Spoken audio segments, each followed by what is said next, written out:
بسم اللہ الرحمن الرحیم۔ دین اسلام دین فطرت ہے۔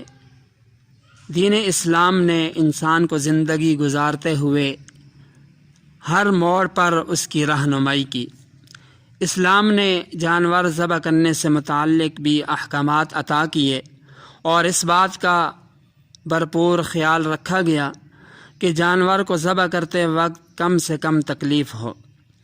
جانور ذبح کرتے وقت تمام مراحل میں اس کے ساتھ نرمی رحم دلی کا معاملہ کیا جائے اور ہر اس عمل سے اجتناب ضروری ہے جس میں جانور کو اضافی اذیت تکلیف پہنچے۔ مثلا ایک جانور کے سامنے دوسرے کو ذبح کرنے سے اجتناب کرنا چاہیے۔ اسی طرح جانور کے سامنے چھری وغیرہ تیز کرنے سے بھی پرہیز کیا جائے۔ اسی طرح جانور کو ذبح کرنے سے پہلے بھوکا پیاسا رکھنے سے بھی اجتناب ضروری ہے۔ ذبح کرتے وقت جانور کو قبلہ رخ لٹانا یہ سنت ہے۔ اسی طرح ذبح کرنے والے کا قبلہ رخ ہونا یہ بھی سنت ہے۔ ان دونوں باتوں کا اہتمام ہونا چاہیے۔ لیکن اگر کسی عذر کی وجہ سے قبلہ رخ ہونا مشکل ہو تو جس طرح سہولت ہو آسانی ہو اسی طرح جانور کو ذبح کر لیا جائے۔ اسی طرح جانور ذبح کرتے وقت دائیں ہاتھ کا استعمال کرنا یہ بھی سنت ہے۔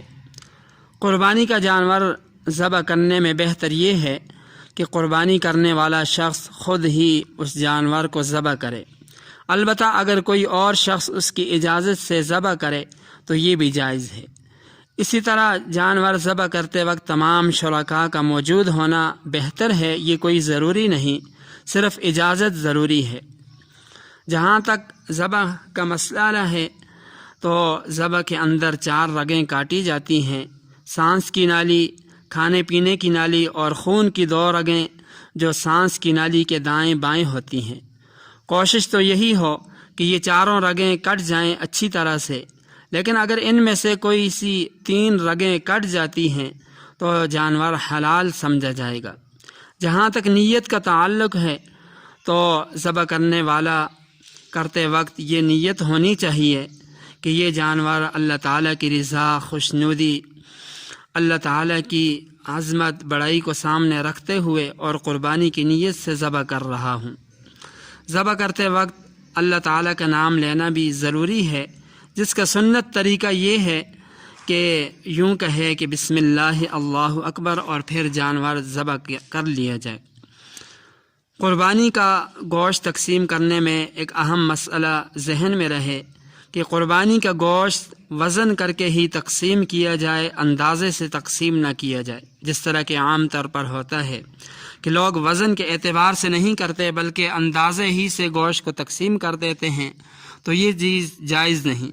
البتہ ہر حصے میں اگر کچھ کلیجی، سری، پائے، کھال وغیرہ رکھ دی جائے تو پھر باہمی رضامندی سے اندازے سے بھی تقسیم کرنا جائز ہے۔ قربانی کے گوشت میں بہتر یہ ہے کہ اس کے 3 حصے بنا لیے جائیں، ایک حصہ اپنے لیے، ایک رشتہ داروں کے لیے اور ایک حصہ غرباء، فقراء، مساکین کے لیے۔ البتہ اگر کوئی شخص سارے کا سارا گوشت خود رکھنا چاہے تو یہ بھی جائز ہے۔ قربانی کا گوشت کے متعلق ایک مسئلہ یہ بھی سمجھیں کہ قربانی کا گوشت امیر، غریب، مسلم، غیر مسلم سب کو دینا یہ جائز ہے۔ یہاں ایک اہم مسئلہ یہ بھی ذہن میں رہے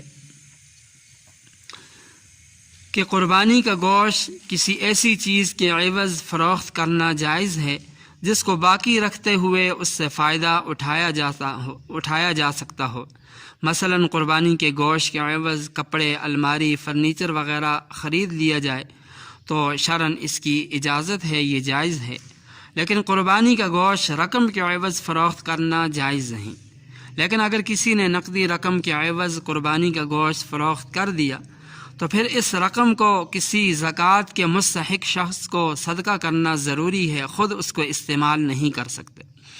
اسی طرح قربانی کا گوشت اجرت، تنخواہ کے طور پر دینا یہ بھی جائز نہیں۔ یہی وجہ ہے کہ قصائی کو اجرت کے طور پر قربانی کا گوشت نہیں دیا جا سکتا۔